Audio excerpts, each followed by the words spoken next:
நேற்று நைட்டு சாண்ட்ராவை பிடிச்சி பாரு தள்ளி விட்டாங்க. தள்ளி விட்டதுக்கப்புறமா 2 பேரும் உட்காந்து கொஞ்சம் நேரம் சண்டையெல்லாம் நடந்துச்சு. காருக்குள்ளே திவ்யா பாருக்கெல்லாம் சண்டை நடந்துச்சு. அதுக்கப்புறமா கமருதீன் வந்து லேசாக தூங்கிட்டாரு. தூங்கி வெளியே போயிட்டாரு.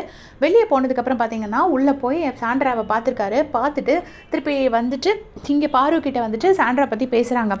இருந்தாலும் இதெல்லாம் ரொம்ப ஓவராக இருக்குது. பிடிச்சி தள்ளி விட்டதில் ஃபிட்ஸ்லாம் வருமா? ஃபிட்ஸ் வந்த மாதிரியே ட்ராமா பண்ணுற மாதிரி தான் இருக்குது. எல்லாமே ஒரு 50 லட்சம் ரூபா ஒரு கேமுக்காக இவ்வளோமே பண்ணுற மாதிரி தான் எனக்கு தோணுது.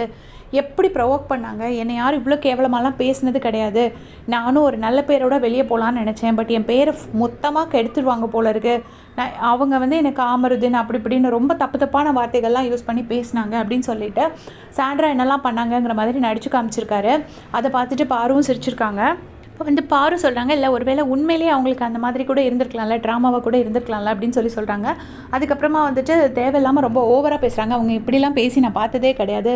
எனக்கு பிடிச்ச பொண்ணோட நான் பழகுறேன். அதை பற்றி இவங்களுக்கு என்ன பிரச்சனை அப்படிங்கிற மாதிரி கமருதீன் சொல்கிறாரு. அதுக்கு வந்துட்டு பாரு சொல்கிறாங்க, இதனால் நீ கிட்ஸ் பற்றிலாம் பேசினது கொஞ்சம் தப்புடா, ரொம்ப டூ மச்சாக இழுத்துட்ட அவங்க ஃபேமிலி மேட்டர்லாம் அப்படின்னு சொன்னோடனே கமருதீன் சொல்கிறாரு, ஆமாம் நீ அந்த இடத்துல என்னை தடுத்துருக்கலாம்ல அப்படிங்கிறாரு. ஒரு வேளை பயம் வந்துருச்சு போல இருக்கு, நமக்கு கண்டிப்பாக இன்றைக்கி ஏதாச்சும் கார்டு கொடுத்துருவாங்களோ இல்லை எவிக் பண்ணியிருப்பாங்களோன்னு பயம் வந்துருச்சு போல இருக்குது. ஸோ அதனால் இப்போ வந்து பாரு கிட்ட வந்து சொல்லிட்டு இருக்காங்க. ஸோ இதை பற்றி உங்களுடைய கமெண்ட் சொல்லுங்கள். தேங்க்ஸ் ஃபார் வாட்சிங்.